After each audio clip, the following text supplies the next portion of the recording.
Bienvenue dans cette visite guidée de Bagdad au IXe siècle, réalisée dans le jeu Assassin's Creed Mirage. À cette époque, Bagdad est la capitale de l'Empire abbasside, l'un des plus grands centres intellectuels, culturels et économiques du monde médiéval. Une ville brillante, mais paradoxalement difficile à connaître, car ses vestiges sont enfouis en grande partie sous la ville actuelle. Alors comment recréer en 3 dimensions dans un jeu vidéo une ville dont nous connaissons la description surtout par des textes et des récits de voyageurs? C'est cette question que nous allons explorer dans cette vidéo en nous baladant directement dans le jeu en compagnie d'une historienne spécialiste de l'histoire de Bagdad et un membre de l'équipe d'Ubisoft. Bon visionnage!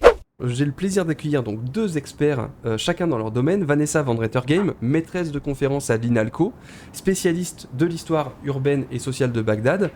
Vous avez notamment publié un ouvrage, Les élites bagdadiennes au temps des Seldjoukides, études d'histoire sociale en 2015. Et donc merci beaucoup d'avoir accepté mon invitation, notre invitation à ce premier entretien. Et je précise également que vous avez été consultante.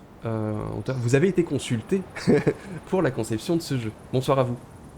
Bonsoir et merci de l'invitation.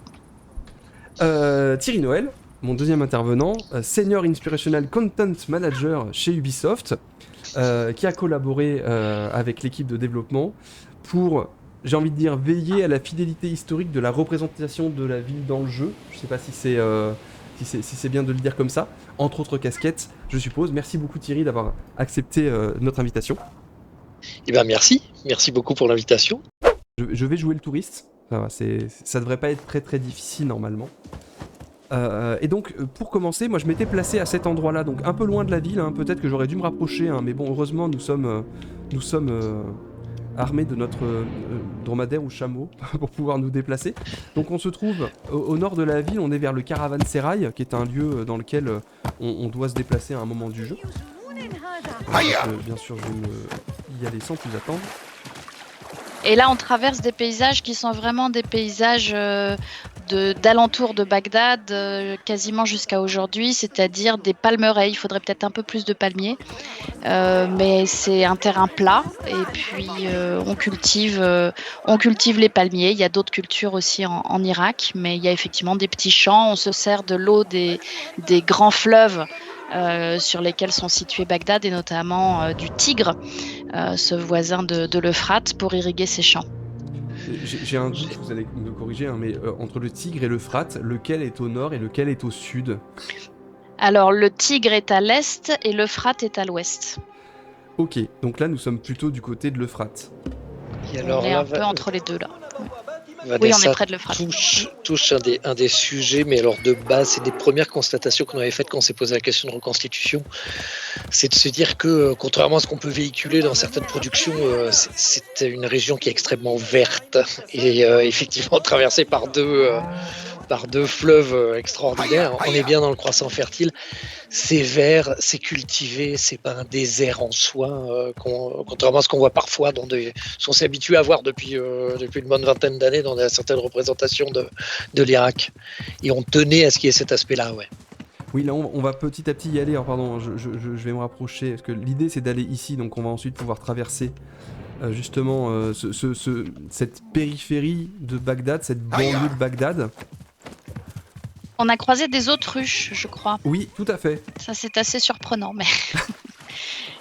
Pas d'autruches, du coup, dans la région de Bagdad au 9e siècle? Si, il y avait des autruches dans le zoo du calife, mais c'était des animaux exotiques.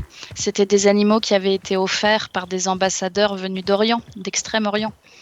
Les Arabes les appelaient les oiseaux chameaux, parce qu'ils trouvaient que ça ressemblait à un chameau. Ça, c'est rigolo comme expression. Oui, parce que forcément, ils avaient une manière de verbaliser, de nommer les choses qui sont pas du tout les mêmes que les nôtres aujourd'hui. C'est parce que c'était exotique pour eux. Donc ils le rapprochaient de quelque chose qu'ils connaissaient. Voilà, donc on traverse des champs là. Il faut bien penser, Bagdad, c'est une très grande ville à l'époque, sans doute au moins 500 000 habitants. Alors bien sûr, on ne peut pas calculer le nombre précis d'habitants, hein. C'est une évaluation qui est faite d'après notamment ce que disent les textes. Mais au moins 500 000 habitants, certains historiens disent jusqu'à 1 million. Il faut nourrir tout ce monde. Donc il faut quand même amener régulièrement des céréales, des fruits, des légumes. On en cultive un petit peu dans Bagdad, on en cultive autour, comme ce qu'on voit là. là, mais ça suffit pas du tout. On va les chercher jusqu'en Syrie actuelle et on les fait descendre par l'Euphrate, les céréales, pour nourrir les gens de la ville. Est-ce que le choix là on est donc officiellement la chronologie du jeu commence en 861. Est-ce que c'est une date qui est intéressante pour parler de la ville de Bagdad, parce que c'est une ville qui a une histoire qui est très longue, hein. Est-ce que ce choix de cette date-là, ce moment-là, de ce 9e siècle, Vanessa Van Rittergame, c'est quelque chose de... ça vous paraît intéressant ou un choix intelligent? Je mets tous les guillemets C'est très intéressant, c'est la grande époque des califes abbassides, mais c'est un petit peu paradoxal aussi, puisque Ubisoft a choisi de placer son jeu à un moment où Bagdad n'est plus la capitale de l'Empire. Il y a en fait plus d'un demi-siècle pendant laquelle les califes déménagent de Bagdad à Samarra. Samarra, c'est une ville qui existe encore aujourd'hui, mais qui est beaucoup plus petite aujourd'hui qu'elle ne l'a été au Moyen-Âge, et qui est située à peu près 100 km au nord de Bagdad. Et ils reconstruisent une énorme ville palatiale. Ils dépensent énormément d'argent d'ailleurs pour construire des palais, des baraquements pour les armées, des palais aussi pour les élites civiles. Et de 836 à 896, les califes sont là-bas. Donc là, on va se balader à Bagdad et aussi autour du palais califal, mais qui à l'époque n'abrite pas les califes. D'accord. Il y a Zirozen qui demande, est-ce que c'était une zone très marchande, la zone de Bagdad? Oui, merci Zirozen. Alors, c'était une zone effectivement très très commerçante. Les textes que vous avez sûrement lus pour les élèves de 5e, ou je ne sais plus quelle année c'est maintenant au programme, mais expliquent qu'en fait le calife qui fonde Bagdad, le calife Al-Mansour, choisit Bagdad parce que justement c'est un endroit qui a une situation de carrefour commercial. On commerce sur les 2 grands fleuves, on commerce par voie terrestre aussi, par des caravanes qui après traversent la Syrie et qui arrivent jusqu'à la Méditerranée. Donc c'est une sorte de plaque tournante du commerce entre l'Extrême-Orient et la Méditerranée. Et Florian Latin, que nous connaissons sous un autre nom, nous historiens, qui dit que les champs sont étonnamment vides pour une ville de 500 000 habitants, et il parle d'un cliché habituel du médiévalisme. Est-ce que Assassin's Creed Mirage est un jeu, est une représentation du passé, et donc forcément c'est pas le premier à s'intéresser à cette question, enfin à la représentation de la ville. Est-ce que Bagdad, notamment au 9e siècle, souffre justement de clichés issus du 19e ou du 20e siècle? Est-ce qu'il y a un fantasme qui s'est créé autour de la ville de Bagdad? On parle de ça avant juste de rentrer vraiment dans la ville. Un fantasme, oui, sans doute, parce que en fait, comme vous l'avez dit, on ne connaît pas la ville par ses monuments. Il n'y a pas de monuments de l'époque qui ont survécu. Il y a des monuments un peu plus tardifs, 12e, 13e siècle, c'est quand même au moins 3-4 siècles plus tard. Bien sûr, on a des clichés sur la ville.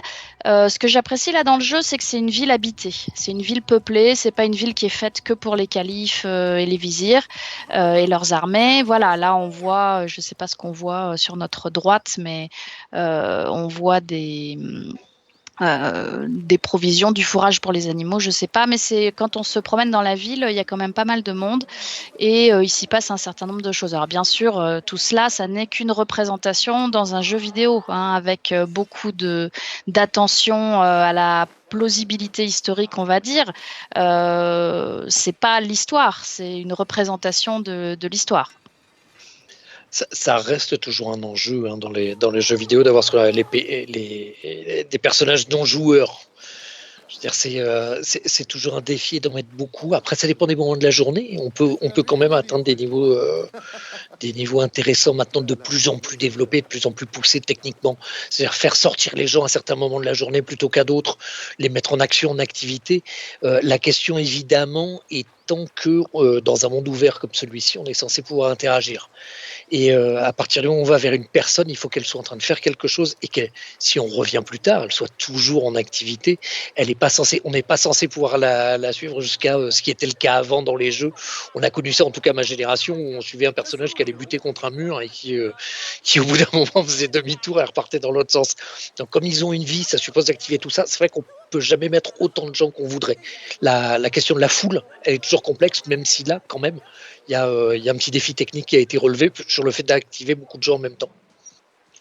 Et pour rebondir, je reviens tout petit peu en arrière. On a posé la question de pourquoi le 9e siècle, enfin, est-ce que cette période-là était intéressante, logique, intelligente. Pourquoi Ubisoft, s'il y a une réponse, qu'est-ce qui a guidé le choix des équipes d'Ubisoft de se dire, voilà, on va faire un Assassin's Creed sur la ville de Bagdad au 9e siècle, parce que parmi tous les joueurs ont un fantasme, ont une période préférée, certains ont envie de voir le Japon, ils vont être exaucés, d'autres ont envie de voir des périodes plus contemporaines. Qu'est-ce qui a guidé ce choix d'aborder la ville de Bagdad au 9e siècle ?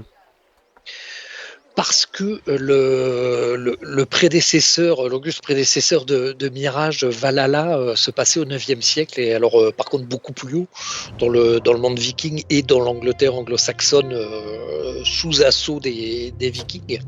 Or, on y avait fait apparaître un personnage Basim, venu du Proche-Orient, Moyen-Orient, et qui a été extrêmement populaire, qui était un personnage intrigant et très marquant, qui avait beaucoup impacté nos audiences. Et on a pensé à créer, en fait, à aller à prolonger la vie de Basim, et là, dans ce cas-là, aller aux origines de Basim avant qu'il se déplace vers l'Europe. Or, à ce moment-là, il nous a paru évident que Bagdad s'imposait. Alors, il y avait Bagdad ou Damas, dans les deux cas, on aurait pu d'ailleurs travailler avec Vanessa. Mais Bagdad s'imposait à ce moment-là comme ce cœur du monde, cette ville cosmopolite fascinante, sur laquelle on savait qu'on pourrait construire énormément de choses. Et ça tombait en plus, puisqu'on cherche toujours des périodes pivots, hein, pour Assassin's Creed, on tombait en pleine, ce qu'on appelle l'anarchie à Samara. Hein, Vanessa parlait de la ville de Samara, cette capitale, mais là strictement, je dirais, califale, qu'à un moment on avait aussi pensé à représenter, mais il y a toute cette période d'anarchie à Samara qui va impliquer, hein, aussi Bagdad, avec un siège assez long sur Bagdad quelques années plus tard, etc. Donc ça nous permettait de nous inscrire dans un moment pivot, un moment de complot, de coup d'État, d'instabilité politique, qui est typique de genre de moment qu'on aime explorer avec Assassin's Creed. Oui, c'est effectivement un moment où les califes perdent une partie de leur pouvoir au profit notamment des émirs, les grands généraux, les grands militaires, avec beaucoup d'intrigues, de cours, etc. Alors c'est un peu un cliché quand on pense au monde oriental de s'imaginer des intrigues de cours, mais là c'est une période où particulièrement on a des assassinats politiques, des gens qui se débarrassent de leurs rivaux de façon violente, etc. À Samara, ça se passe plus à Bagdad. Oui, voilà. En fait, parce que j'allais rebondir sur finalement l'histoire du jeu. Alors, j'ai vite enlevé mon truc pour pas spoiler les gens qui n'ont pas fini le jeu, parce que voilà, j'ai fini le jeu, donc du coup j'ai spoilé le boss final. Mais il y a quand même cette idée que au tout début du jeu, ça arrive très très vite. Avant même le générique du jeu, il y a l'assassinat du calife finalement, et en fait qui ouvre cette période d'incertitude. Donc en fait, Vanessa, vous dites que c'est finalement la narration est assez logique, crédible par rapport au contexte, voilà, cette instabilité politique, cette crise de succession, on pourrait dire, avec des petits chefs qui essaient de prendre la place du calife. J'aurais dit, voilà, c'est des petits Inuits. Alors, pas la place du calife, attention. Voilà, la comparaison qui a été faite dans l'émission dans laquelle vous avez participé récemment. Mais par contre, voilà, normalement, ça ne devrait pas se passer à Bagdad, mais faire un jeu sur cette période-là à Samara aurait peut-être moins parlé que si c'est fait à Bagdad. Si je reprends un peu l'enjeu derrière, en fait, c'est qu'il fallait quand même que ça se passe à Bagdad, parce que c'est la ville la plus connue, c'est la ville la plus importante, ça reste quand même s'il n'y a plus le rôle politique, le centre culturel, intellectuel et commercial de cette région du monde. Oui, alors ça me permet de rebondir aussi sur la question de PAD 456. S'il est vrai que les peuples arabes étaient de grands astronomes, je vais répondre aux deux questions en même temps. En fait, ce qui est intéressant avec Bagdad, c'est que c'est une ville très cosmopolite, c'est-à-dire que les Arabes viennent pas d'Irak. Ils viennent de la péninsule arabique. Ils se sont installés en Irak quand ils ont conquis cette région-là. Et dans une grande ville comme Bagdad, il y a des populations locales, irakiennes. Il y a des populations arabes qui se sont installées dans la région après la conquête, mais il y a aussi d'autres populations qui vont venir d'autres régions du grand empire abbasside, notamment des Iraniens. Plus tard, il y aura des Turcs. Enfin, il y a déjà des Turcs à l'époque, notamment des militaires, mais pas seulement. On aura des Kurdes, on aura des Égyptiens, on aura plus tard des Maghrébins. Enfin, voilà. Donc, on a tout un mélange. Donc, Bagdad, ça devient un grand centre de sciences et notamment d'astronomie. Ce qui ne veut pas dire que c'est forcément uniquement des Arabes qui sont de grands astronomes. Il y a aussi des Iraniens dont la langue maternelle est le persan, par exemple, ou bien d'autres populations venues des quatre coins de cet empire. Mais c'est vrai que Bagdad est un très grand centre de sciences. Ce qu'on appellerait aujourd'hui les sciences rationnelles, mathématiques, astronomie, médecine, etc. Et à ces sciences participent des savants venus de régions parfois très lointaines, comme l'Asie centrale, par exemple. Thierry, Noël, du coup, par rapport à cette question du cosmopolitisme de la ville, pendant qu'on va se déplacer vers justement un peu, pour rebondir sur la question de PAD 456, on va se déplacer vers des lieux un peu culturels justement par rapport à ça. Est-ce que, forcément quand on parle de cosmopolitisme d'habitants, on voit que la ville est habitée, on en a parlé tout à l'heure par ces PNJ, ces personnages non joueurs qui sont extrêmement hétéroclites finalement, cosmopolites. Est-ce qu'il y a eu un, comment c'est fait, parce qu'il y a eu un travail, comment s'est fait le travail autour de ces personnages pour justement donner vie? Est-ce que ce travail sur les PNJ est né de cette réalité historique que l'on connaît, ou au contraire, est-ce que c'est petit à petit, au fur et à mesure des recherches, vous vous êtes rendu compte qu'il fallait qu'il y ait, et là on commence un peu à le voir, hein, là on a les attroupements avec notamment la musique de rue, voilà, donc cette vie qui prend forme avec à la fois la représentation d'hommes, de femmes, de taille et de taille, on va dire, et de corpulence différentes. Mais on voit aussi par exemple, voilà, cette nonne finalement qui habille, qui vient écouter la même musique. Est-ce crédible? Je ne sais pas. Mais on a quand même ce sentiment qu'il y a une volonté à travers ces personnages, alors qu'on va toujours croiser, ce sont toujours les mêmes qu'on va toujours croiser en réalité. Hein, mais le joueur courant toujours partout va forcément les croiser. Voilà, comment s'est passé un peu ce travail autour de cette représentation du cosmopolitisme? C'est un très très long travail. C'est un très très long travail de recherche, parce qu'une fois qu'on a dit que effectivement c'est une ville cosmopolite, c'est une plaque tournante du commerce international à l'époque, qui va, comme le disait Vanessa tout à l'heure, ça peut aller jusqu'à l'Extrême-Orient. On y trouve, très grossièrement dit, mais tout le monde et tout ce qu'on veut à cette époque-là, en tout cas tout le monde connu de l'époque par le monde africain, eurasiatique. Une fois qu'on a dit ça, c'est compliqué effectivement de travailler sur tout ce qui est là, comment on lui donne vie, comment on lui donne corps, comment on le représente. On a des descriptions de voyageurs, on a des descriptions de visiteurs de l'époque, on a quelques textes, on a quelques sources. Par contre, pouvoir encore une fois incarner toutes ces choses-là, c'est pas évident. Il y a des défis techniques, il y a des choix à faire, on ne peut pas tout représenter, il a fallu qu'on sélectionne toute une catégorie de populations différentes, des populations turcophones, c'est-à-dire d'Asie centrale, venues d'Asie centrale et qui étaient ramenées en nombre, notamment au sein des forces militaires. On a représenté les populations juives, on a représenté bien évidemment population arabo-musulmane, on a représenté aussi ce monde dit grec, qui est en fait un monde souvent byzantin souvent. Donc il faut penser comment les gens s'habillaient, quelles peuvent être les particularités. Il faut que ces personnages, c'est un jeu vidéo, il faut qu'ils soient relativement immédiatement identifiables et reconnaissables comme tels. Il faut qu'ils aient des activités qui correspondent à celles qu'ils ont pu avoir. Se rajoutent là-dessus des questions culturelles et religieuses, évidemment respecter les pratiques de chacun et chacune. Et bien sûr, il y a la question des interactions, et une des premières interactions, c'est la langue. D'où le fait que ça a été l'opportunité pour introduire un certain nombre de langues. Il n'y en a jamais autant qu'on voudrait. Et on aimerait tous pouvoir évidemment, tous et toutes, pouvoir vraiment représenter toute l'immense diversité humaine et culturelle qu'il pouvait y avoir à Bagdad à l'époque. Encore une fois, on a fait les choix de groupes qui nous semblaient les plus représentatifs, et pour donner ce sentiment de diversité, et avec une représentation la plus respectueuse possible et la plus fiable possible, et la plus identifiable possible dans ce cas-là. Il faut penser aussi qu'une autre source de diversité, on va dire ethnique dans la ville, bon, c'est pas très drôle, mais c'est l'esclavage. On a des esclaves qui viennent de régions très très variées et qui viennent d'en dehors du monde musulman. Donc on va avoir des esclaves venus d'Europe du Nord, venus d'Afrique, venus du monde byzantin. Et ça aussi, c'est un facteur de diversité dans le paysage social, on va dire, des rues de Bagdad.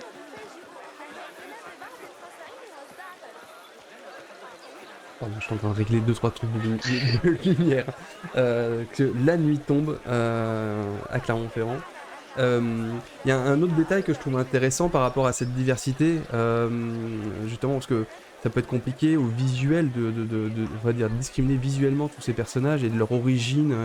Et il y a cette mécanique de pickpocket qui est très malin. Faut pas faire ça dans la vraie vie, hein, donc, mais voilà, nous sommes un voleur, donc nous pouvons voler des objets pour les revendre. Et il y a cette volonté, j'ai trouvé intéressante, de travailler sur les objets. Je vais essayer de retrouver mon sac, voilà.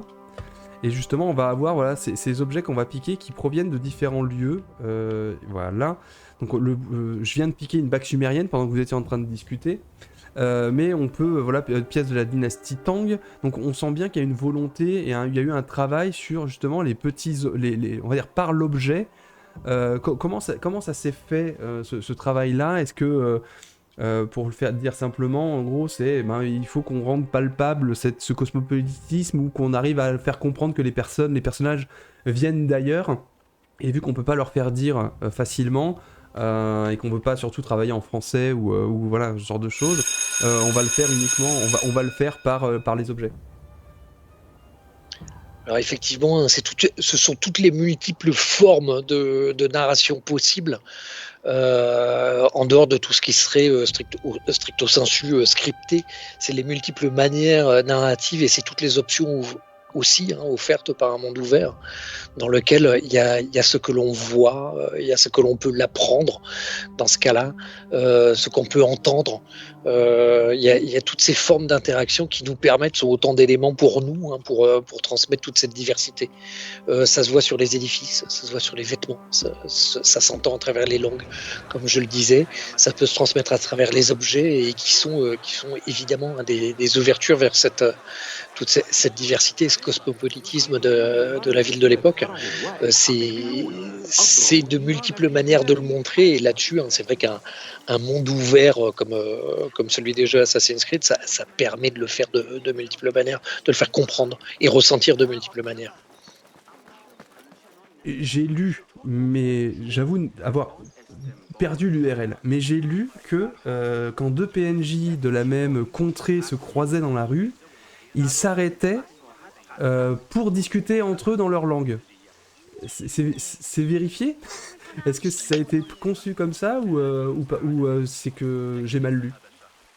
Oui, tout à fait. Quand deux personnes de même origine se parlent la même langue ou de la même culture se parlent de la même langue, par contre, quand ce sont deux personnes qui sont de cultures différentes, ils parlent la langue véhiculaire de l'époque, ils parlent arabe.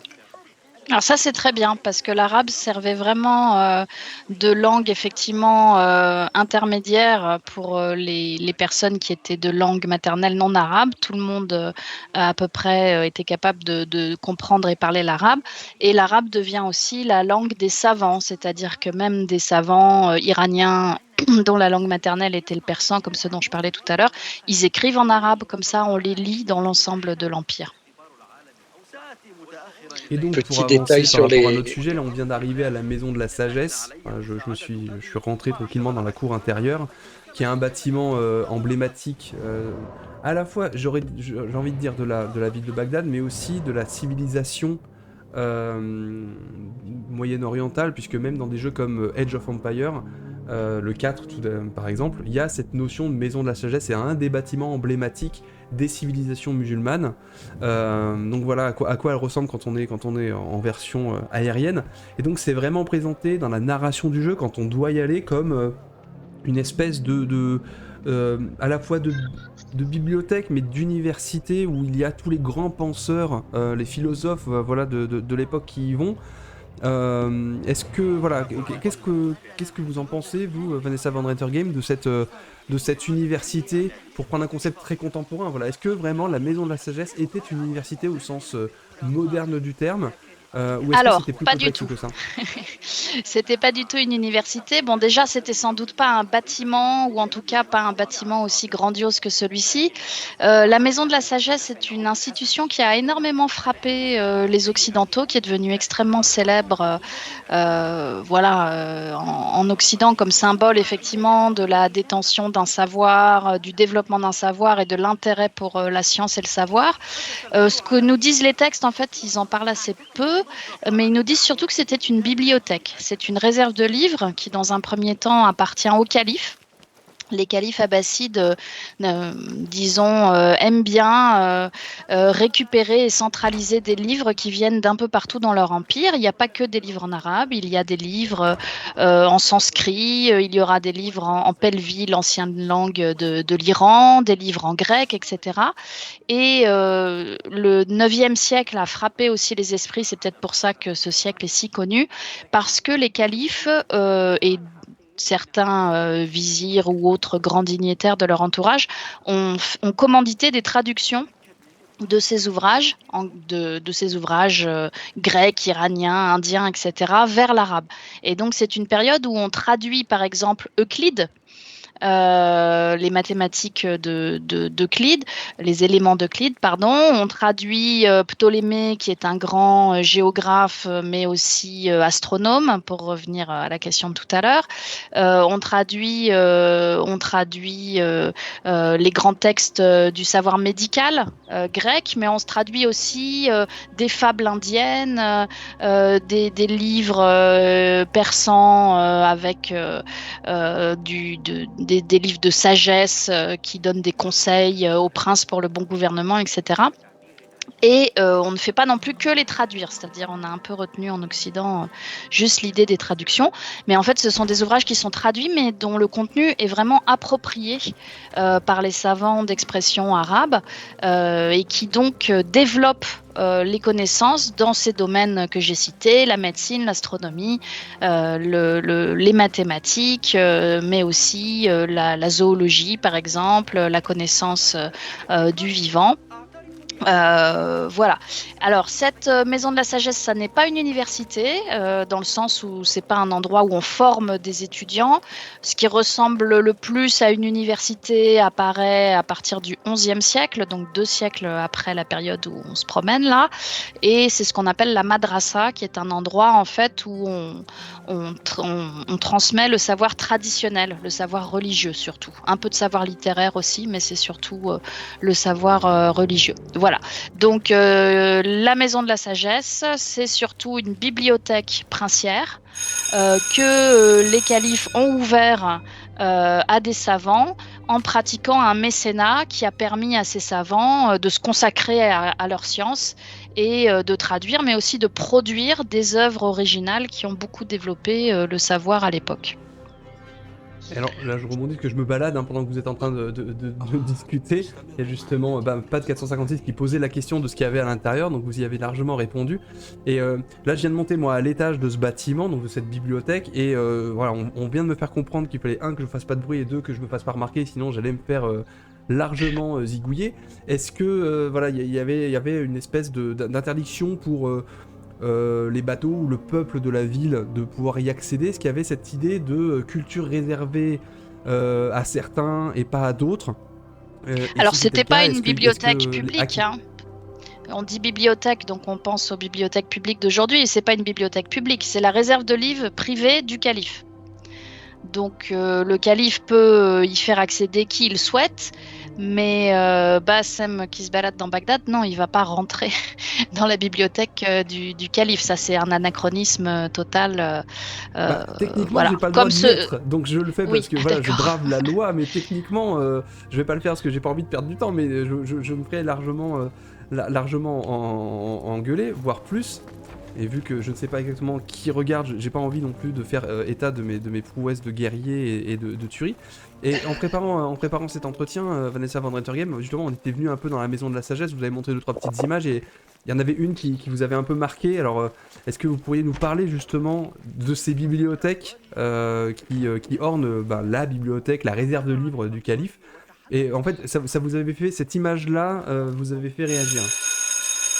Cette image-ci, oui, parce qu'on voit des livres très modernes en fait, qui sont posés debout. En fait, on les posait plutôt à l'horizontale, les uns sur les autres. Voilà. Et puis, vous savez qu'à l'époque, il n'y avait pas de chaise, on s'asseyait par terre en tailleur pour lire les livres. Et il y avait aussi beaucoup de lectures à voix haute. Alors, bien sûr, pas l'auteur qui compose son livre, ça, il le composait silencieusement. Mais quand quelqu'un enseignait, il laissait pas ses étudiants tout seuls avec des textes. Il lisait à voix haute et les étudiants répétaient, ou bien l'étudiant lisait et le professeur corrigeait. Donc, il n'y avait probablement pas ces tables hautes que l'on voit, ces tapis persans très modernes et très beaux d'ailleurs au sol et sur les murs. Voilà, c'était sans doute peut-être un peu plus simple comme décor, on va dire. Mais c'est vrai que c'est très beau. Pour nous, pour rebondir justement sur ces, on va dire, sur ces détails, Thierry Noël, est-ce qu'il y a est-ce que c'est une volonté de surenchère? Est-ce que c'est une volonté d'habiller le monde? Est-ce que c'est qu'est-ce qui va faire que, par exemple, voilà, vous allez mettre beaucoup de tapis? Et là, c'est un exemple, mais il y a d'autres bâtiments où il y a beaucoup de tapis, où il y a beaucoup de choses, d'éléments visuels aussi pour rappeler un peu cette civilisation-là. Est-ce qu'il y a comment ça se décide en équipe? Est-ce qu'il y a est-ce qu'il y a est-ce que c'est le directeur créatif? Est-ce que ce sont les artistes ou ce genre de choses? Comment ça se décide un peu le type d'ambiance qu'on veut donner à des bâtiments, à des univers comme ceux qu'on trouve dans Assassin's Creed? Alors pour nous, il y a effectivement un mélange de nécessité et de choix créatif. Nécessité, c'est habiller les mondes. À partir de là, des mondes ouverts, ça suppose quand même qu'on y voit et on y trouve des choses. Il y aura toujours beaucoup plus de choses dans un monde ouvert qu'il y en avait sûrement dans la réalité. Si Bagdad nous offrait des possibilités crédibles, c'était beaucoup plus compliqué pour nous, par exemple, qu'on a représenté l'Angleterre anglo-saxonne. Dans laquelle toute construction passait un étage est absente, dans laquelle il y avait un vide incroyable et qu'il faut de toute façon combler, et essayer de ne pas le combler de manière générique et de manière de manière totalement fantaisiste. Dans le cas de Bagdad, ça nous offrait plus de possibilités. Et alors pour le cas de la Maison de la Sagesse, alors là il y a un vrai choix créatif. C'est-à-dire on est absolument dans le choix créatif, c'est-à-dire de se dire c'est a priori quelque chose qui est mentionné partout, mais qui effectivement n'était peut-être même pas un lieu précis, n'était peut-être pas à cette époque-là, en tout cas, n'était peut-être pas marqué par un édifice précis, dont on n'a absolument aucune description, mais que nous avons vraiment et sciemment choisi de représenter, et dans toute sa magnificence, pour exprimer cette volonté vraiment active de connaissances scientifiques de l'époque, d'où le fait qu'on crée un espace, oui, imposant, oui, majestueux, qui va être la représentation, encore une fois, de toute cette période extrêmement riche, à la fois en collecte d'informations et ensuite en invention de manière créative, d'où le fait d'ailleurs qu'en se promenant dans la Maison de la Sagesse, on va apercevoir un certain nombre d'inventions marquantes de l'époque. Et quand je dis de l'époque, c'est même au sens large, même si elles sont postérieures, mais nous avons leur présenter tout ce foisonnement intellectuel. Là, on le voit par exemple, là on en a un très bel exemple, tout ce foisonnement intellectuel, technologique, scientifique et créatif de cet âge médiéval de l'islam, et c'est l'occasion de le montrer, et cette Maison de la Sagesse en est le symbole. Même si, encore une fois, oui, effectivement, les sources encore montrent même qu'on ne sait même pas s'il y avait vraiment un lieu défini et tout à fait attaché à cette chose-là. Au passage, c'était aussi l'opportunité de montrer ce qui à l'époque était une invention extrêmement rare dans cette partie du monde, en tout cas, et qu'on maîtrise pas encore de l'autre côté, qui est le papier. Et on utilise toujours le parchemin, on utilise aussi le papier. Il y a d'anciennes formes et d'autres formes de supports d'écriture qui sont utilisés, mais là, il le papier. J'en profite pour dire d'ailleurs que dans toute la zone artisanale qui peut être explorée dans la ville de Bagdad dans le jeu, on y voit la confection du papier.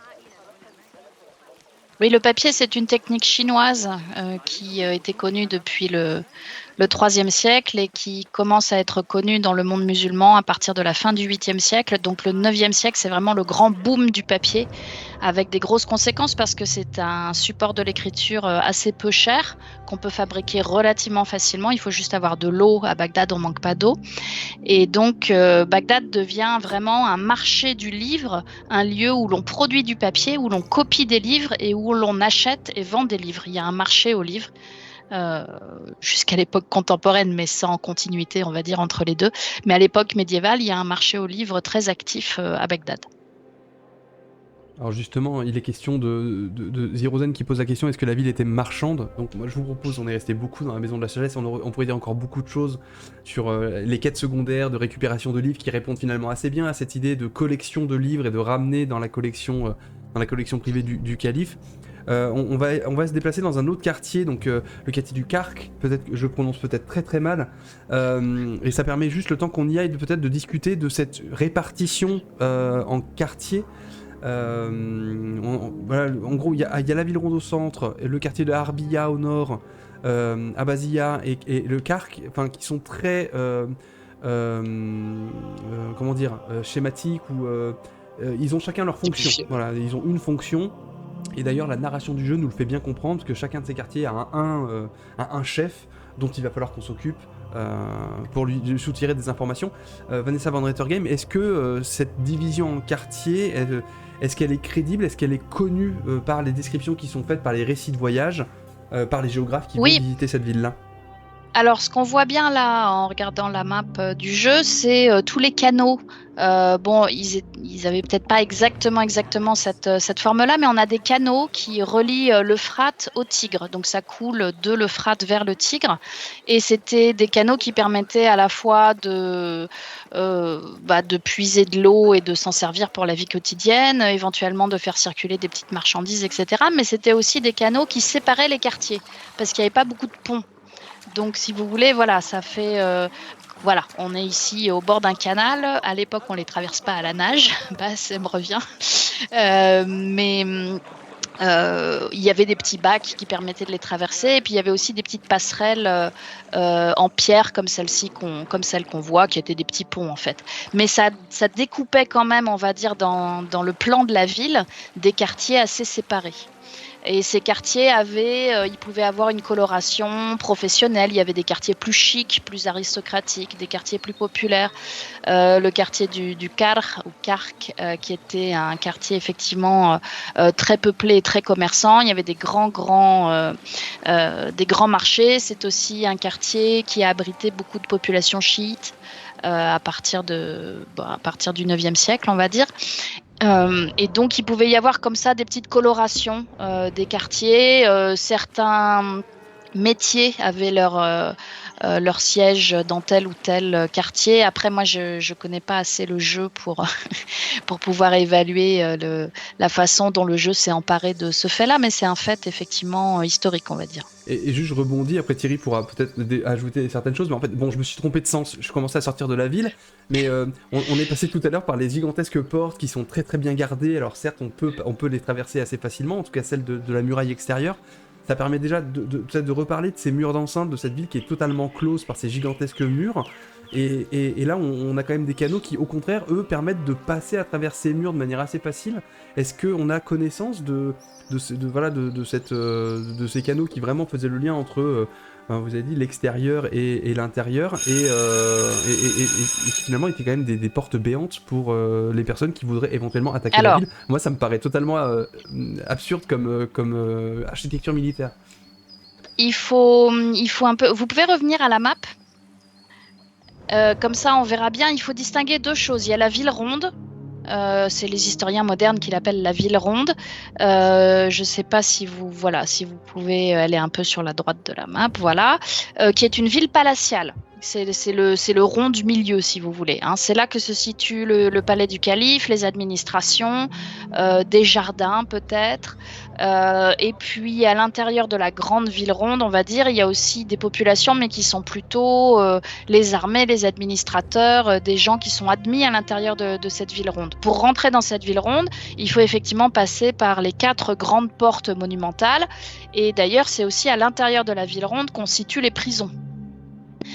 Donc c'est vraiment une ville très gardée et qui abrite le calife et son entourage. Donc en fait, voilà, c'est disons la tête de l'État est à l'abri à l'intérieur de cette ville ronde, qui d'ailleurs va pas durer des siècles et des siècles parce que les murailles tombent assez rapidement en ruine et les califes s'installent en dehors de cette ville ronde. De toute façon, ils vont même passer sur l'autre rive du Tigre à partir du Xe siècle quand ils rentrent de Samara.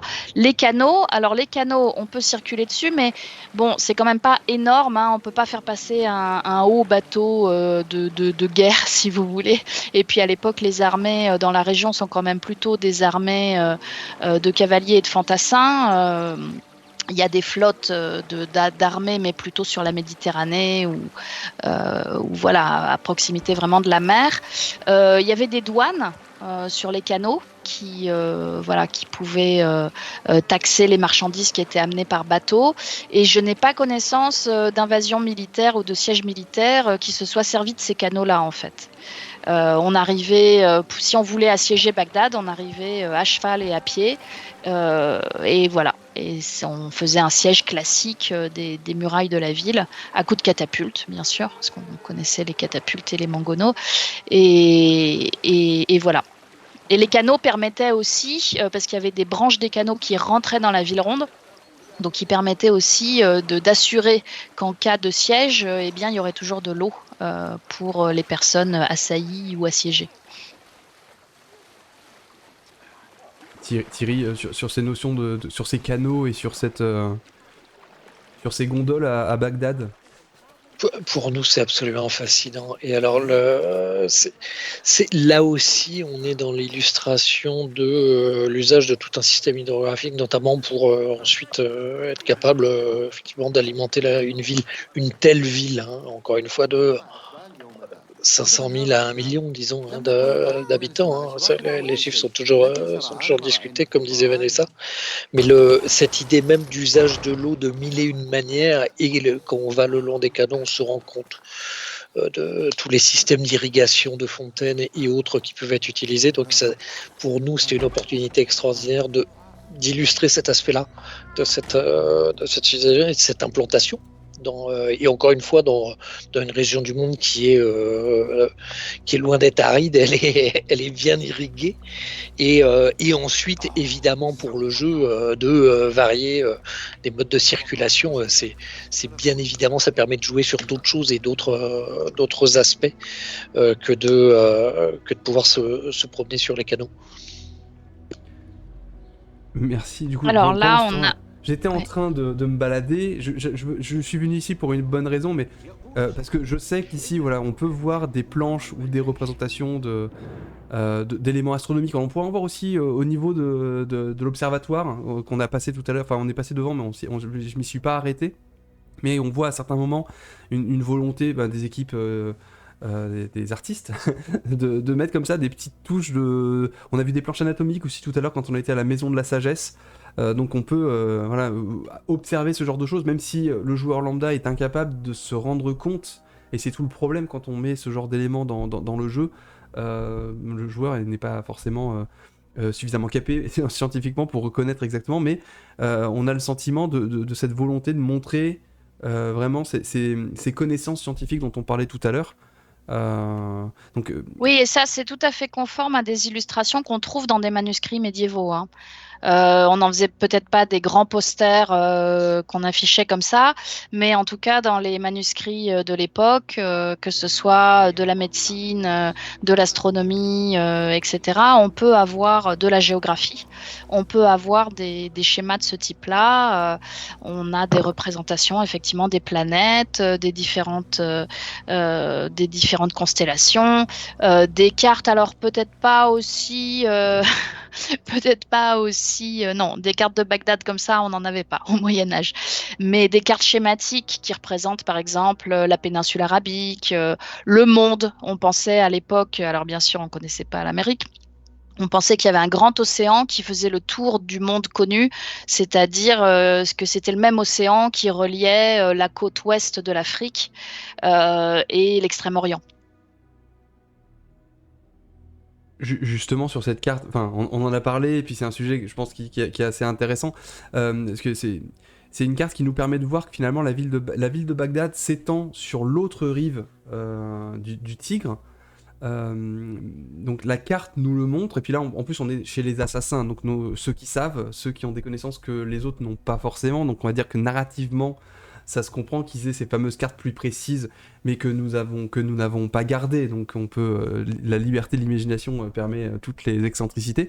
Mais par contre ça permet de rebondir sur le fait que bizarrement dans le jeu on ne peut pas aller dans cette partie est, cette partie est de la ville. Si je mets la carte, voilà, on arrive ici et en fait on peut pas passer et en fait on peut pas passer et en fait on la voit même assez peu en réalité. Il y a une petite trame de fond qui permet de voir quelques bâtiments. Je sais pas si je vais pouvoir peut-être me déplacer. Enfin, je vais faire comme n'importe quel touriste, c'est-à-dire faire du voyage rapide et me déplacer à côté du Tigre pour pouvoir me rendre compte et pour qu'on puisse éventuellement parler de cette ville qui était à cheval sur le fleuve en réalité. Oui, en effet, pardon, je me permets de d'y aller, mais en effet, bien cheval sur le fleuve, notamment avec une partie de quartier réservée aux princes, etc., etc. Dans notre but, nous, on s'est focalisé sur la ville ronde parce que c'est celle qui offrait le plus d'opportunités. On est dans une ville immense. Effectivement, et ça suppose toujours de faire des choix de map. Là, sont des contraintes de jeu. Ça fait partie des multiples contraintes de jeu de faire des choix et de ne pas pouvoir malheureusement tout représenter à tel point et tout ce qu'on voudrait faire. Ça fait partie des choix, comme on dit toujours, nous le Graal, ce sont les choix informés, c'est-à-dire qu'on fait des choix, on sait comment sont les choses, on essaie de penser les choses telles qu'elles étaient, et notamment dans tout le travail de reconstitution historique. Et ensuite, il y a toutes les contraintes de la création d'un jeu, parce que c'est bien de ça qu'on parle, qui interviennent, qui peuvent être des questions de gameplay, des questions narratives, des questions techniques. On ne peut pas tout faire. Nos techniciens et techniciennes font déjà beaucoup, mais il y a toujours des limites. Il y a des questions de jeu. On ne peut pas avoir des espaces trop étendus. On ne peut pas mettre trop de temps.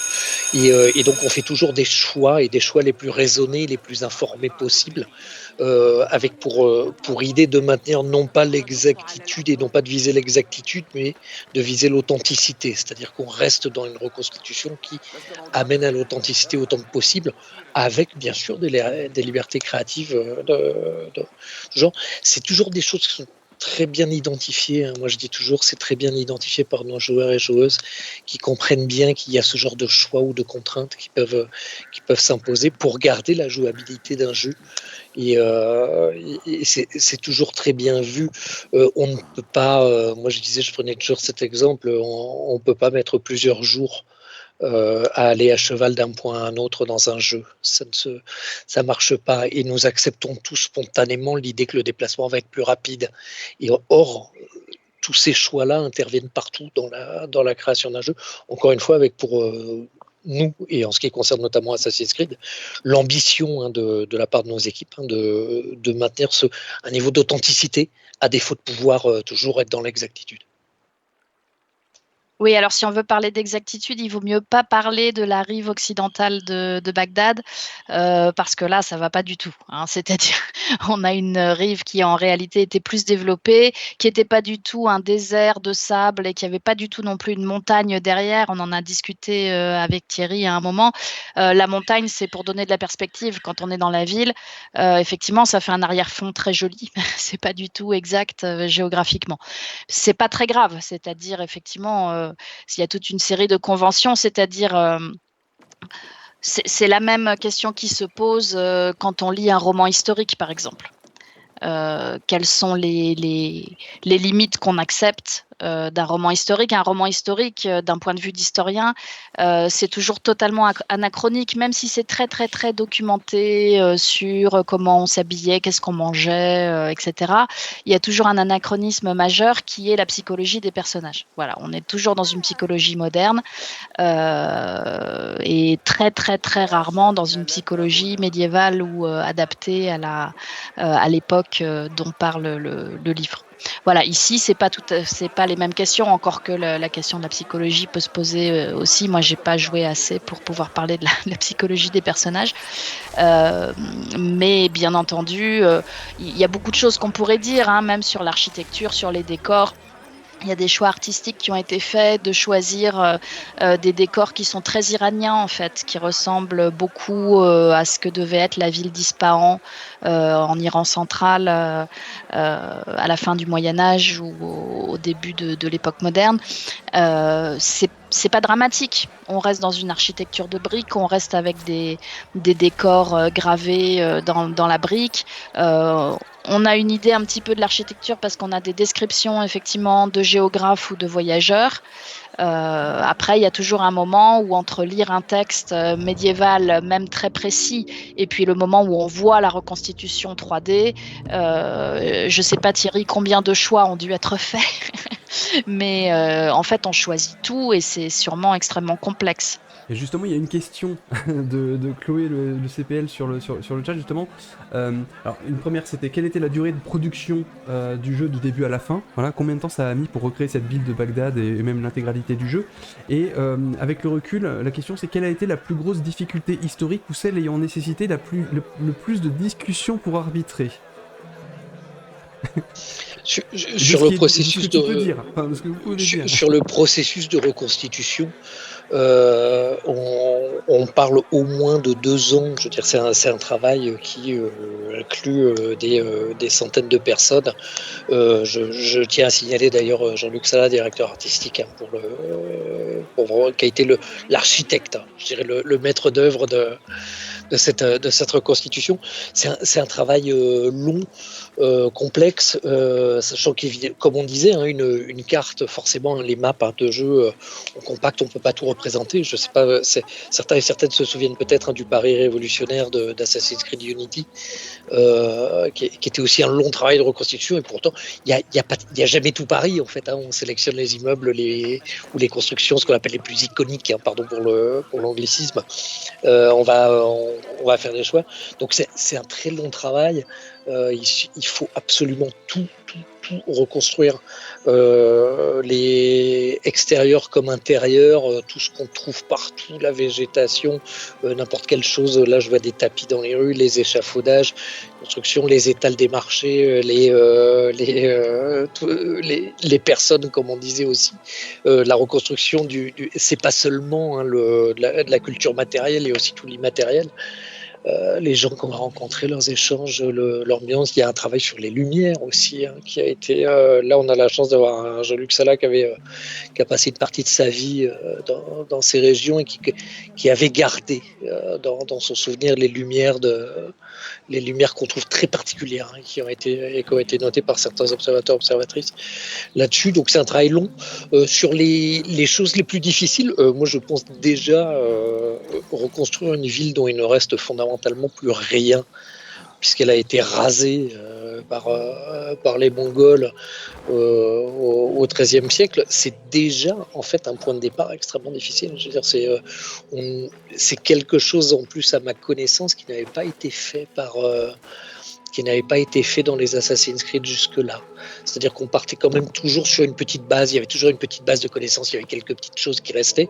Là, il a fallu se poser tout simplement des questions comme celle des matériaux. Il y a de la brique crue, effectivement, c'est ce que vous voyez partout. Il y a de la brique crue, il n'y a pas beaucoup de bois, il n'y a pas beaucoup de pierre en soi, il n'y a pas les mêmes matériaux de construction. Sur le style, effectivement, hein, aller chercher du côté de la Perse, on n'en est pas si loin. Donc on va aller chercher du côté de la Perse, on va représenter, on fait un choix, tout simplement de se dire on va aussi représenter toute la variété, la diversité d'architecture et de style qui ont pu exister dans le monde islamique médiéval, même si, encore une fois, c'est beaucoup plus loin, même si c'est dans d'autres espaces, même si c'est postérieur. Il y a des petites touches d'Andalousie, d'Andalousie musulmane, aussi dans le jeu. Et là, ce sont des choix, sont des choix qu'on fait. Je pense que c'est le plus simple. Quand je dis le plus simple, pardon, c'est la chose la plus évidente qui me vient dans le travail de reconstitution, dans l'enjeu de reconstitution.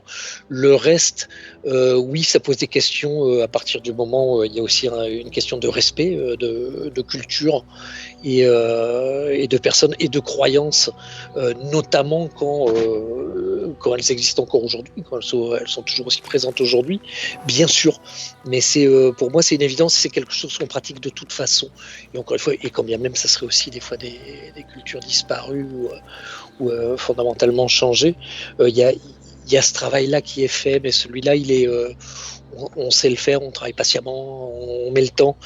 C'est toujours des enjeux, c'est toujours des défis. Et chaque opus, c'est un nouveau défi, c'est un nouveau challenge à chaque fois. Et par rapport au défi, je me suis arrêté là parce que on a raté à cause du son que vous n'avez pas et que j'ai à moitié pour pouvoir vous écouter. Il me semble qu'il y a quand même une question assez fondamentale quand on parle. Mais en réalité, c'est une question qui traverse tous les Assassin's Creed et pas uniquement celui-ci. Donc en fait, on pourrait la poser sur tous. C'est la place de la religion dans un jeu Assassin's Creed. Que ce soit à la fois les religions en Amérique du Sud ou en Amérique centrale, que ce soit durant la Révolution française, la place de la religion, etc. Et donc forcément la question de la place de la religion musulmane dans un jeu sur Bagdad au 9e siècle pose des questions. Dans la narration, on entend, voilà, je spoil un peu, mais pas vraiment parler, il n'est pas vraiment question de religion, c'est vraiment très succinct. Même dans la géographie de la ville, en réalité, c'est des choses qui sont assez cachées, parce que de ce que j'ai remarqué, mais peut-être me suis-je trompé, j'ai l'impression qu'en fait, les mosquées sont les points d'observation. J'ai l'impression que, en fait, à chaque fois qu'on a un point d'observation, c'est un minaret, si je peux m'exprimer comme ça. En tout cas, c'est comme ça que je l'ai ressenti. Mis à part la grande mosquée qu'on peut voir dans le quartier où on a traversé tout à l'heure, on est rentré, on a pu voir la grande mosquée, mais on peut pas rentrer dedans, on reste vraiment à l'extérieur. Donc moi j'avais une double question pour vous. Enfin, la première, bien sûr, pour Thierry, c'est est-ce que cette question de la représentation de la religion pose débat, pose question, et comment voilà, vous devez vous positionner, parce que ça fait quand même partie de la civilisation et de cette civilisation. Il y a une place importante. Et puis la question pour Vanessa, c'est est-ce que connaît-on vraiment de la pratique religieuse à Bagdad à cette époque-là, au-delà des bâtiments qu'on peut visiter? Est-ce que voilà, quelle était la place dans le système politique, enfin le lien entre la religion et le politique, qui du coup ne passe pas forcément dans le jeu. C'est peut-être une question un peu longue et peut-être trop difficile à répondre comme ça, mais voilà, si vous aviez, je sais pas, 2-3 éléments. Oui, bien sûr. Moi, il y a évidemment. Alors, on est dans une période au passage, de débats religieux intenses, et à l'intérieur même de l'islam. Il y a beaucoup de questions qui se posent. C'est pas nécessairement ce qu'on voulait explorer, surtout dans une période où nous, ce qui nous touchait, c'était les enjeux politiques qui eux sont vraiment des enjeux de pouvoir avant toute chose, et de lutte politique et de révolution de palais et autres. Donc c'est ce qu'on voulait explorer, et c'est un classique.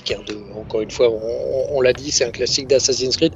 La religion, elle est évidemment présente dans le jeu, mais comme élément culturel, et on la montre comme on montre d'autres aspects d'une culture.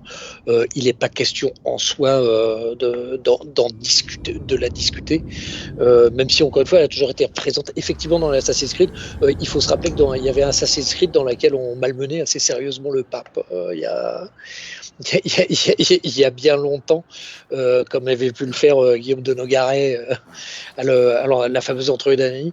Donc oui, la religion est là. Ça pose évidemment toujours des questions de sensibilité, et ça pose des questions de responsabilité. Nous avons confiance dans nos audiences, on le sait, il n'y a pas de souci avec ça. Pour autant, il est toujours prudent d'éviter les abus. venu comme choix pour nous, il s'est vite imposé comme choix, par exemple, de fermer les lieux religieux. Dans la mesure où nous avons un jeu qui s'appelle Assassin's Creed et dans lequel on se retrouve souvent en situation d'assassiner un certain nombre de personnages afin de mettre fin à un complot, on le sait, au nom de la liberté contre des partisans de l'ordre absolu. Il était hors de question pour nous de laisser une opportunité de commettre ce qui pourrait être considéré comme un impair, et notamment dans les lieux religieux même, d'où le fait que tous les lieux religieux sont fermés. Au passage, lieux religieux qui sont... il y a des lieux musulmans dans le jeu, mais on y trouve aussi des lieux hébreux, chrétiens nestoriens, etc. On trouve toute une gamme de religions présentes à l'époque à Bagdad. Donc oui, c'est toujours à manipuler avec prudence et on le montre, c'est pas pour autant après que la question n'étant évidemment pas de discuter ces questions-là, c'est absolument pas ni dans l'univers d'Assassin's Creed ni dans des intentions liées à ce jeu-là. Alors sinon, pour répondre en 2 mots, ça va être difficile à la question de la place de la religion, grosso modo, dans la période. Bon, on peut penser à la période médiévale avec l'importance du christianisme. C'est pareil dans un monde globalement islamique, mais quand même marqué par la diversité, surtout à Bagdad, où on trouve, comme vient de le dire Thierry, des représentants de différentes religions. Il y a une sphère du politique qui n'est pas directement dépendante du religieux, même si elle peut tirer sa légitimité de discours religieux. On connaît assez bien la question des doctrines religieuses qui est effectivement en pleine effervescence au IXe siècle, avec notamment un certain nombre de polémiques entre les musulmans et les chrétiens. Et puis, on connaît aussi les pratiques, elles sont décrites, la façon dont la foi et la pratique rythment les journées, les semaines et les années des croyants. Après, la place dans la vie quotidienne de tout ce qui est religieux, elle est difficile à évaluer exactement. En tout cas, on est dans un univers qui est un univers de foi, dans le sens où on n'a pas du tout de notion qui serait totalement anachronique d'athéisme ou de libre pensée ou d'une pensée dégagée de l'inscription dans une foi, quoi, dans une croyance. Je sais que la question était beaucoup trop longue, enfin dure pour être répondue de manière, on va dire, courte. Alors vous n'avez pas joué à tout le jeu, mais le fait que la religion, on va dire, soit peu présente, est-ce que pour vous, ça pose quand même un souci pour un joueur lambda, vraiment qui découvre Bagdad et cette civilisation à ce moment-là? Est-ce que pour vous, ça pose quand même un souci sur cet aspect-là non, pas du tout. Non. Bon, non, je pense que... Enfin, je veux dire, le but du jeu, c'est pas de faire découvrir l'islam du 9e siècle en Irak aux joueurs. Donc, ça me... Non, je pense pas que ce soit... Ça me paraît plus intéressant de réfléchir à ce qu'on mangeait et comment s'habiller à l'époque. Mais bon, moi je fais de l'histoire sociale et pas de l'histoire religieuse, donc c'est peut-être aussi... ça détermine peut-être aussi un peu ma réponse. Et pendant qu'on est en train... Là, j'avoue, je joue plus. Hein. Je laisse jouer tout seul. Donc, on va se déplacer vers le bazar. On s'approche petit à petit de la fin de cette visite. Un peu décousu, j'avoue qu'on est un peu allé à droite et à gauche.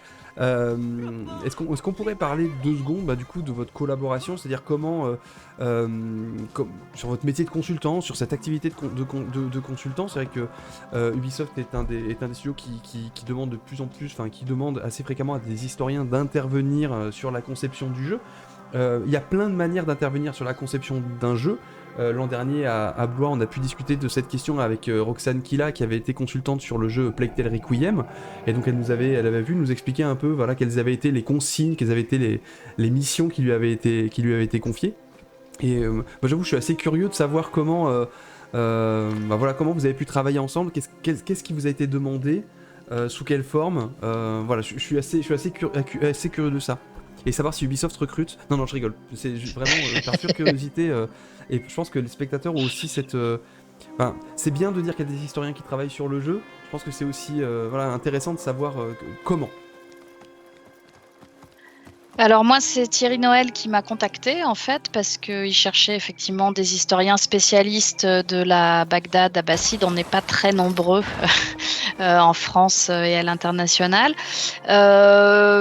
J'ai vraiment fait de la consultance, c'est-à-dire qu'on m'a posé des questions précises. Voilà, par exemple, la vie quotidienne à Bagdad, qu'est-ce qu'on mangeait, comment on se déplaçait, comment on s'habillait, question très mal connue d'ailleurs.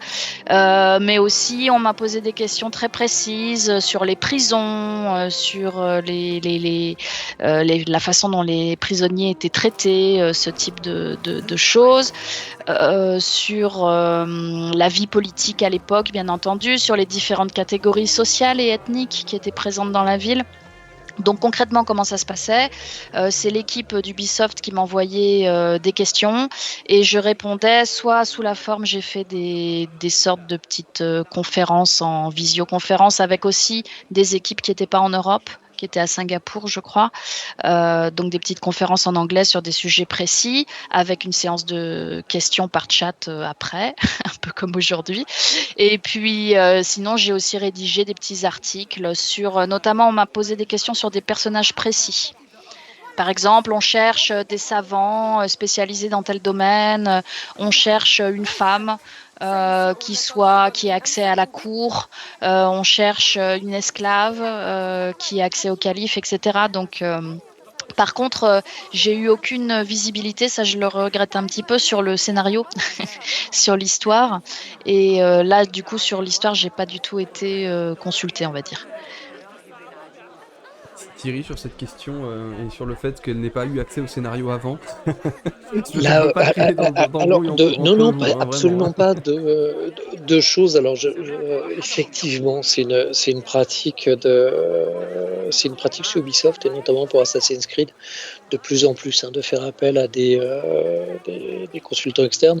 Je rappelle que nous, c'est une des particularités de notre industrie, d'Ubisoft au sein de cette industrie.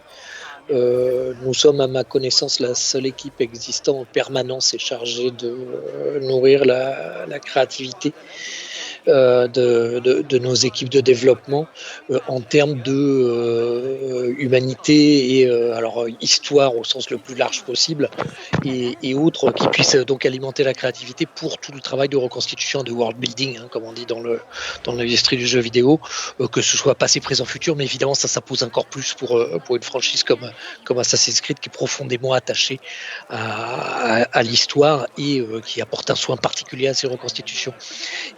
Mais en dehors de nos propres recherches, de notre propre travail, et de celui qui est effectué aussi par les équipes même de développement, il y a effectivement, nous faisons appel de plus en plus à des consultants externes, et avec l'idée d'avoir toute une galerie. Nous avons eu la chance d'avoir l'apport de Vanessa, aussi de Claire Anderson, qui est le spécialiste d'art islamique. Nous avons été chercher les informations partout où on pouvait les trouver, et c'est un processus que nous sommes en train de développer, d'organiser. C'est avec l'idée d'avoir un niveau d'information et de collecte d'informations qui soit le même pour tout le monde.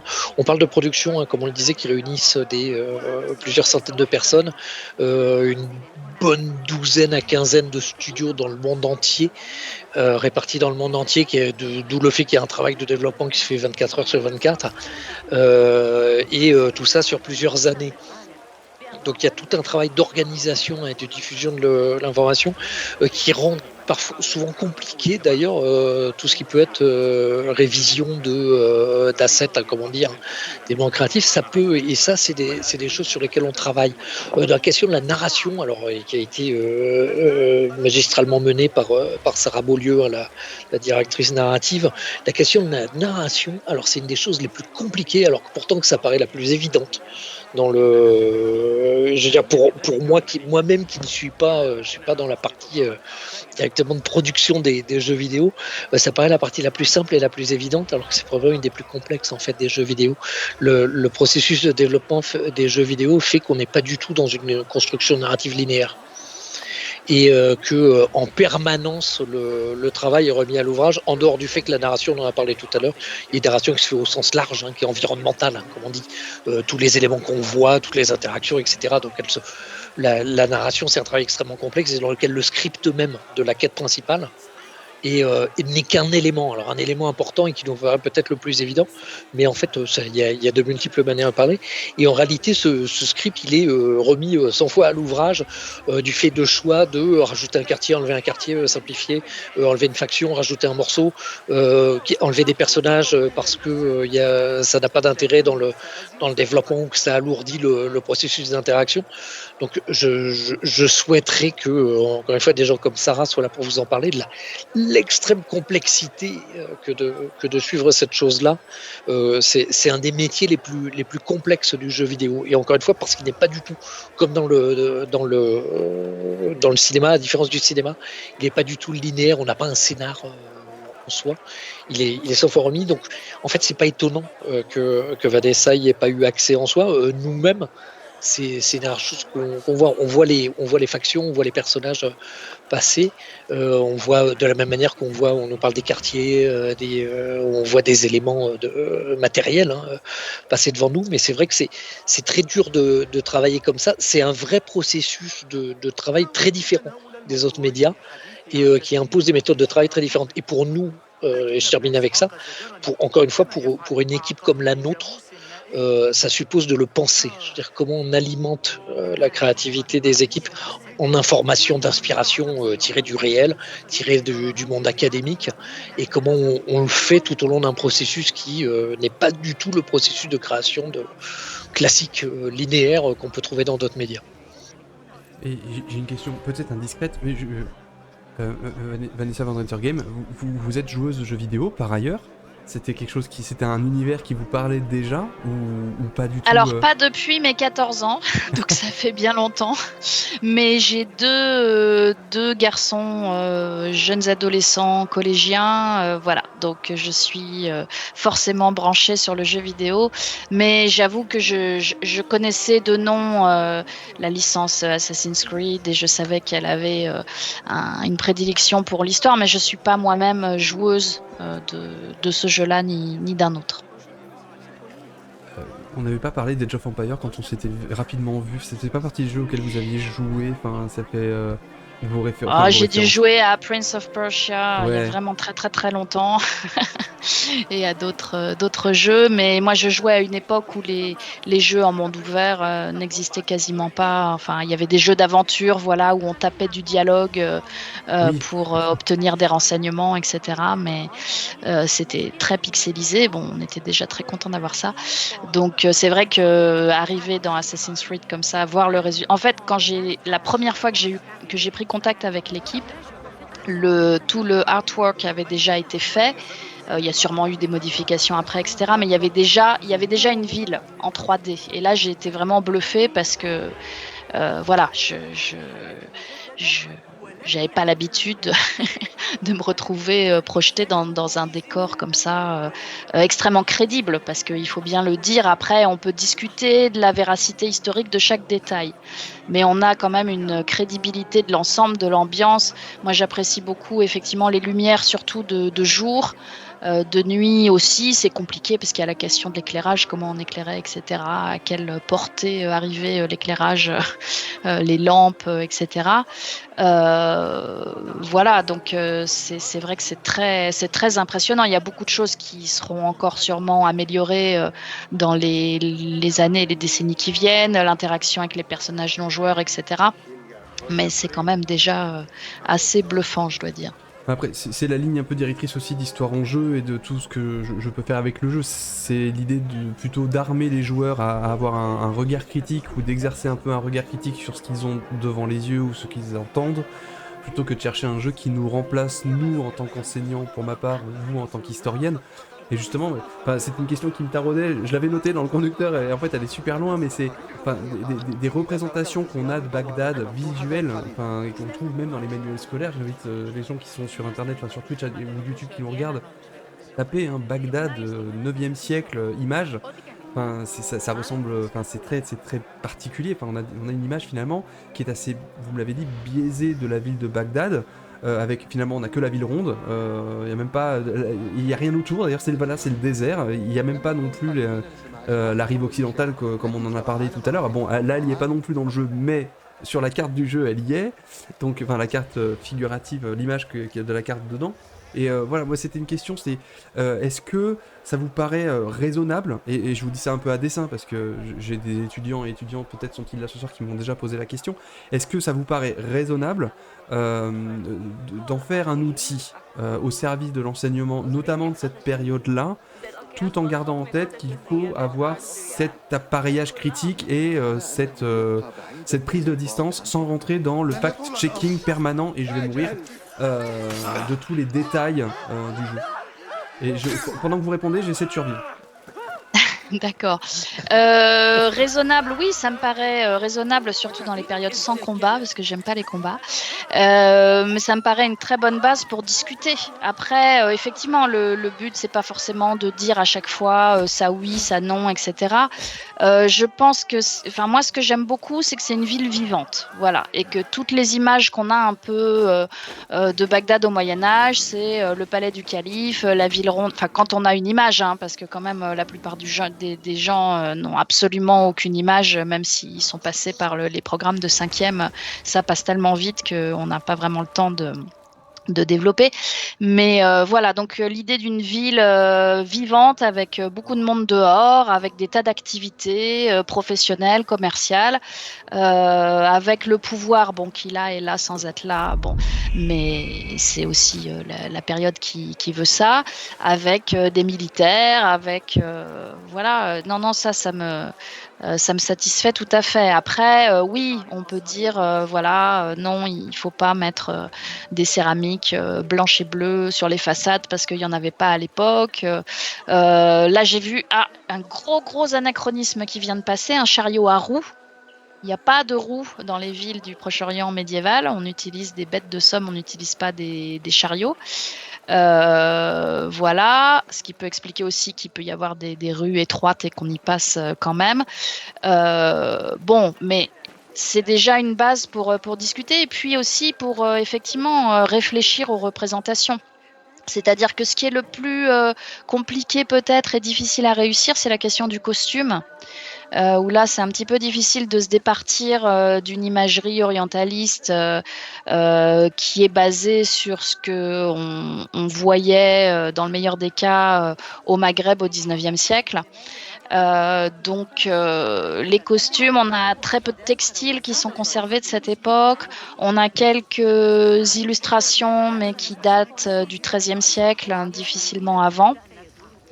Donc je conçois que c'est très difficile de reconstituer des costumes d'époque. Donc voilà, on peut aussi réfléchir là-dessus. Après, j'imagine que c'est aussi un choix du jeu. Combien de pourcentage de femmes on va représenter avec un voile, combien on va représenter non voilées, sachant qu'à l'époque, c'est pas forcément uniquement les musulmanes qui sont voilées, les femmes de l'élite chrétienne peuvent l'être aussi, et par contre, les esclaves vont être nues.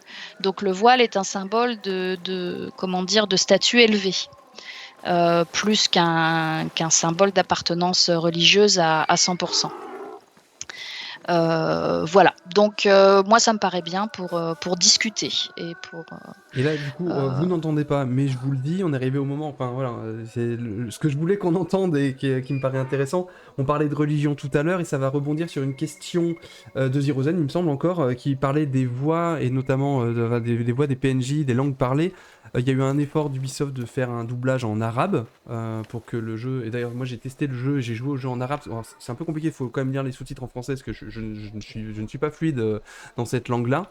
Mais je trouve que ça rajoute une immersion. Et là, on est en train d'entendre, en fait, la musique du jeu a disparu. Et on est en train d'entendre un muezzin qui parle. Et au hasard d'aller dans les options, du coup, j'ai vu qu'il existait cette option où on pouvait, du coup, désactiver la musique. Je dois être dans audio il me semble, où on peut demander à ce que la musique s'arrête au moment où il y a l'appel à la prière, Donc tout à l'heure on disait que la religion était finalement peu présente. On sent quand même qu'il y a une volonté de respect, d'immersion par rapport à cet acte religieux. Donc ça nous dit, dans cette option, les musiciens cessent de jouer pendant l'appel, et donc la musique du jeu aussi s'arrête. Pour moi, c'est quand même une grande première dans un jeu Assassin's Creed, parce qu'on a quand même une option en lien avec un acte religieux. C'est-à-dire que on n'avait pas ça. Bon, la Révolution française était un cas particulier pour ce qui est de la religion chrétienne catholique, mais il me semble pas qu'il y avait ces options-là également, même dans les tout premiers. Après, les premiers datent de 2007, donc les technologies n'étaient pas du tout les mêmes. Donc voilà, un mot peut-être sur cette langue arabe, sur cette immersion sonore dans le monde d'Assassin's Creed. Et on finira, pendant que vous allez répondre, donc je vais me déplacer dans le toit du dôme vert pour qu'on puisse quand même finir la visite au centre de la ville et discuter un tout petit peu de la place du calife et de ce palais. Je sais pas qui veut répondre en premier. Alors moi, juste je rebondis une seconde sur effectivement, sur le fait que ce soit une matière à réflexion, à transmission, à ces jeux. Il y a une vraie invitation, et on sait que nos audiences le font, nos fans le font. Il y a une vraie invitation à les découvrir plus. Je veux dire, il y a pas, même s'il y a un codex à l'intérieur du jeu, on le sait, qu'il donne plus d'informations, et cette fois-ci sur une base académique, de renseignement académique, qui donne plus d'informations sur tel ou tel aspect du jeu, ou édifices et autres, croyances, pratiques, etc., qui est intégré dans le jeu. C'est une invitation, et effectivement, et alors moi, là c'est l'ancien prof qui parle, c'est aussi et bien évidemment une invitation à développer l'esprit critique, comme tout prof peut le faire. On l'a tous fait, de prendre une BD, un film, même un manuel scolaire, et le contenu d'un manuel scolaire, et d'inviter les élèves à avoir un rapport critique à ce qu'il leur est montré. Et si le jeu sert à ça, même si sa fonction c'est d'abord d'être un jeu et le divertissement, s'il apporte ça en plus, tant mieux. Je veux dire, et on sait que ça marche. Sur la question effectivement sur la question de l'appel à la prière, effectivement il y avait la question de ne pas être irrespectueux, et si ça peut être fait et que la technologie, comme tu le dis, nous permet de le faire, tant mieux. Je veux dire, si ça peut faire si ce sont des choix simples et que c'est à notre portée pour que là il n'y ait pas un appel à la prière interrompu par la musique, évidemment, on sera enchanté d'offrir cette option. À noter au passage sur l'arabe et sur les autres langues, et là aussi choix créatif, authenticité et en même temps et pas nécessairement exactitude. Le choix a été fait d'utiliser des langues dans leur version moderne, dans leur version contemporaine, afin qu'elles soient compréhensibles. Parce que même si quelqu'un comme moi dirait mais ça serait fabuleux d'avoir une version ancienne d'une langue turcique, centra-asiatique, etc., en dehors du défi extraordinaire que ça serait de la retrouver et de la reconstituer, il est certain que ça rendrait les choses en fait tout simplement incompréhensibles, et que ça deviendrait juste des sons. Même des locuteurs modernes ne les comprendraient pas nécessairement, même si dans le cas de l'arabe on sait qu'il n'y a pas forcément non plus toujours des grandes différences, mais donc on a choisi les versions modernes pour que cette diversité linguistique reste compréhensible des locuteurs concernés. Oui, je pense que cette question de la langue, c'est un petit peu emblématique des arbitrages, effectivement. Là, c'est suffisamment immersif, je pense, surtout pour un public non arabe, d'avoir la version arabe. Je veux dire, peu de gens vont faire vraiment la différence entre l'arabe littéral moderne qui est parlé là et l'arabe médiéval, dont on ne sait pas d'ailleurs forcément comment il sonnait, mais qui était effectivement pas très très différent de l'arabe moderne. Oui, c'est ce que j'allais poser. Est-ce que vous et les spécialistes de cette période-là, êtes capables de dire comment était parlée cette langue-là ? Je sais que c'est très compliqué vu qu'on a des témoignages écrits. Voilà, on peut dire comment elle était écrite, en effet. Mais dire exactement comment elle était parlée, c'est compliqué. En tout cas, moi, je suis pas historienne de la langue et je peux pas vous le dire. Oui, chacun son travail. On va prendre 5 petites minutes pour conclure. On est vraiment au centre de la ville, le point le plus central où on puisse se trouver. D'ailleurs, toute la narration du jeu nous emmène vers ce dôme vert, donc j'ai été obligé de finir le jeu pour pouvoir venir ici, sinon je pouvais pas venir. Donc c'est terrible, j'ai été obligé de finir le jeu et de jouer au jeu, mais pour le travail, c'est vraiment, j'ai un métier très très difficile. Moi, ce qui me saute aux yeux, vous en avez un peu parlé au tout début de l'entretien, c'était ce côté très vert de la ville, même des alentours de la ville de Bagdad, qui finalement ne sautait pas tant aux yeux tout à l'heure quand on était à l'extérieur de la ville, mais là maintenant qu'on est au sommet, j'ai l'impression de ne voir que ça en fait. Et j'ai l'impression de voir qu'une ville verte déjà dans la périphérie, mais aussi même voilà ces fameux jardins du calife, avec voilà on va pouvoir se déplacer. Alors, je crois que c'est ça doit être je l'ai perdu. Voilà, ça doit être ici où il doit y avoir justement ce que vous évoquiez tout à l'heure, le zoo privé du calife. Si vous ne l'aviez pas encore visité, voilà, il est ici. Et il y a d'ailleurs une scène très drôle dans le jeu où on s'amuse à libérer du coup toutes ces petites bêtes qui s'amusent assez gaiement à tuer les membres du calife. Et en fait, il y avait deux questions. Est-ce que cette centralité du calife était vraiment importante pour imposer le calife? Voilà, est-ce qu'il y avait une vraie volonté qu'il soit au centre et que ce soit finalement le nombril du monde, pour reprendre une expression un peu consacrée? Et puis, par rapport à une question qui avait été posée, je n'ai pas eu le temps de la reposer, mais je n'ai pas le droit d'être là. Bon, sans doute, on n'a pas forcément le droit d'escalader le palais du calife, mais même quand je vais descendre, je vais forcément me faire tirer dessus et être pris en chasse, donc je vais devoir courir pendant que vous allez répondre à la question, mais est-ce que la ville était vraiment... Est-ce qu'il y avait une hyper-sécurisation? Qu'est-ce qu'on sait un peu de la sécurité autour du calife? Je sais par exemple qu'il n'était jamais vu directement, il était toujours protégé par un rideau. Enfin voilà, il y avait aussi cette mise à distance qui était faite du calife. Est-ce qu'il pouvait venir ici? Certainement pas moi dans cette position-là. Et voilà, qu'est-ce qu'on en sait concrètement de de la place du calife dans la ville quand il était encore dans cette ville? Parce qu'on a bien compris qu'à cette période-là, il était plus là. Oui, alors il y a deux choses. Il y a d'abord la dimension symbolique où effectivement on a le palais qui est au centre de la ville ronde, qui elle-même est au centre de la ville plus grande et qui est au centre de l'Irak et qui est, nous disent les géographes arabes médiévaux, au centre du monde, bien sûr. Donc voilà, c'est très symbolique.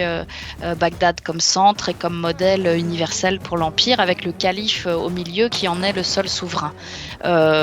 C'est déjà en train d'être plus totalement vrai au IXe siècle et ça le sera de moins en moins avec les siècles qui passent. En tout cas, sur la sécurité dans la ville, le calife, c'est quelqu'un qui ne se montre pas, en effet. C'est un souverain caché, hein, un souverain qui vit dans ses palais. Et même lorsqu'il donne audience à ses sujets, comme vous l'avez dit, il est dissimulé par un rideau. Si vraiment les personnes qu'il reçoit sont de très haut rang, on tire le rideau et il peut discuter face à face avec la personne. Il est toujours entouré de gardes. Voilà, donc sa sécurité a priori est assurée, ce qui n'a pas empêché dans certains cas les gardes de se faire soudoyer par une faction ennemie pour zigouiller le calife, hein, ça arrive aussi. La ville ronde, on l'a dit tout à l'heure, elle est très gardée, elle n'a que 4 portes, des portes monumentales avec des gardes. Ce sont des portes en chicane, hein, où on ne peut pas rentrer directement, il faut passer par un petit couloir coudé, donc c'est assez facile à garder. Et puis c'était des portes très hautes, il y avait des gardes au rez-de-chaussée si je puis dire, mais il y avait aussi des gardes au premier étage et sur les remparts. Voilà, on disait symboliquement quand la ville a été construite qu'il fallait qu'on puisse surveiller du haut du dôme vert. En fait, on aurait pu surveiller l'ensemble de l'Empire. Donc les sources racontent de façon assez jolie, à défaut d'être réaliste, qu'il y avait une sorte de cavalier en bronze tout en haut du dôme vert, du principal dôme du calife, et que lorsque un danger menaçait le calife, le cavalier se tournait vers la région dont venait ce danger. Mais effectivement, la sécurité, c'est une préoccupation majeure. Et d'ailleurs, la ville ronde, elle est très fortifiée. C'est d'une part pour défendre le calife contre des assaillants, des ennemis extérieurs. C'est aussi pour protéger le calife contre sa population en cas de révolte. Hein, c'est une période où il y a beaucoup de rébellions, de révoltes, Ah, c'est très andalou ça, ce décor. C'est pas du tout bagdadien. C'est très joli, mais c'est totalement andalou. Voilà, donc on le protège aussi d'éventuels rebelles. Il y a de la dissension religieuse, hein, des branches de l'islam qui ne reconnaissent pas l'autorité du calife abbasside sunnite. Et donc il faut aussi le mettre à l'abri d'éventuels assaillants. Voilà. C'est un beau point de rencontre, hein, la centralité, hein, ce qu'on disait, telle qu'elle a été symboliquement perçue à l'époque, en tout cas présentée à l'époque, et de l'autre côté, tel qu'un jeu le nécessite, je veux dire, parce qu'il y a besoin dans un jeu de cette centralité. Alors là, on avait les deux se sont totalement rencontrés, et c'est dans ces cas-là, on est sur du velours en effet. Ouais. Écoutez, c'est sur cette mort assez pitoyable qu'on va se quitter, mais en fait voilà, on va retourner au sommet du Dôme Vert. Et il est 20h36. Ça fait 1h30 que nous glosons sur Bagdad au 9e siècle. On a, je pense, abordé 5% de ce que le jeu permettait d'aborder. Il y a beaucoup de bâtiments dont on n'a pas forcément parlé, beaucoup de personnages. J'ai peur de les érafler, mais les 3 scientifiques au service des assassins, voilà, on en avait un peu parlé aussi tout à l'heure. On a croisé le collecteur de livres, on voit tous ces personnages historiques qui ont été plus ou moins bien intégrés, mais en fait, on pourrait passer une vie entière à faire du fact-checking de ce qu'il y a à l'intérieur.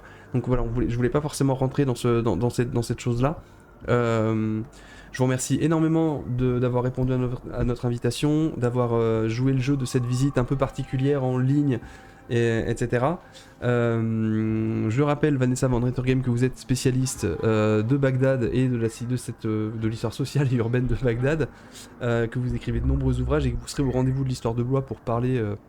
Vous êtes même au conseil scientifique des rendez-vous de l'histoire, si je me trompe pas. Non, au conseil scientifique des rendez-vous de l'histoire du monde arabe, à l'Institut du monde arabe. Voilà, mais je serai quand même à Blois pour parler de la ville de Bagdad avec d'autres collègues qui viendront parler des grandes villes du monde musulman médiéval.